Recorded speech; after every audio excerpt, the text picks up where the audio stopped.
जैसा आज इधर कार्यक्रम चला था, लखनऊ में बड़ा कार्यक्रम था बसपा का, उन्होंने मंचों से बोला है कि जब सपा के लोग, बहन जी ने मंचों से बोला है कि जब सपा के लोग सत्ता में थे तब इनको पीडीए याद नहीं आया। और उन्होंने एक और शब्द बोला है जिसको अगले लोग हैं, ये लोग अब पीडीए चला रहे हैं।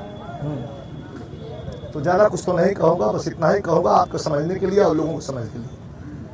दबे हुए कारतूस की कोई कीमत नहीं होती। जो तो कारतूस दब गया है उसको भर के दोबारा फायर करेंगे, वो आवाज नहीं करेगा। बस ज़्यादा कुछ नहीं करूँगा। वो बहुत बड़ी नेता है, वो जो बोल रही हैं, किस दबाव में बोल रही हैं, क्यों बोल रही हैं, इसको पूरा प्रदेश नहीं पूरा हिंदुस्तान जानता है। मैं ज़्यादा कुछ नहीं कहूँगा, बस इतना ही कहूँगा कि पीडीए जाग उठा, इससे बौखलाहट है बीजेपी की। और बीजेपी कहीं न कहीं भीतर से हमला करने के चक्कर में माननीय अखिलेश यादव जी को कमजोर करेंगे। तो कैसे समाजवादी पार्टी सामना करेगी? अगर सामना समाजवादी पार्टी की कैसे लोग करेंगे ये पूछिए आप। ऐसी स्थिति है, समाजवादी पार्टी और अखिलेश यादव का सामना कैसे करेंगे ये पूछिए। समाजवादी पार्टी कैसे सामना करेगी ये तो सवाल ही नहीं है। ये लोग कैसे सामना करेंगे? ये लोग बौखलाए हुए हैं, घबराए हुए हैं कि अब 27 में अखिलेश यादव जी के इस बढ़ते हुए हुजूम को और पीडीए की ललकार को रोकना इन्हें मुश्किल हो गया।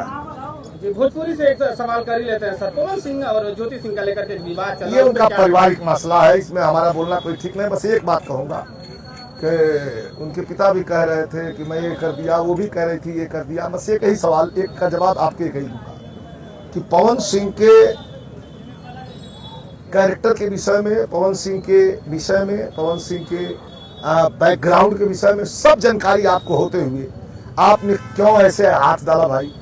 आपको तो पहले अपनी बेटी की शादी नहीं करनी चाहिए थी। किस लालच में आपने किया?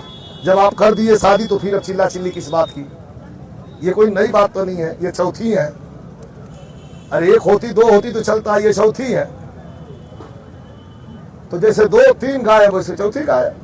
तो ये तो लड़की के पिता को और लड़की को इस बात को समझना चाहिए ना कि हमारी शादी जहाँ हो रही है उस आदमी का बैकग्राउंड क्या है।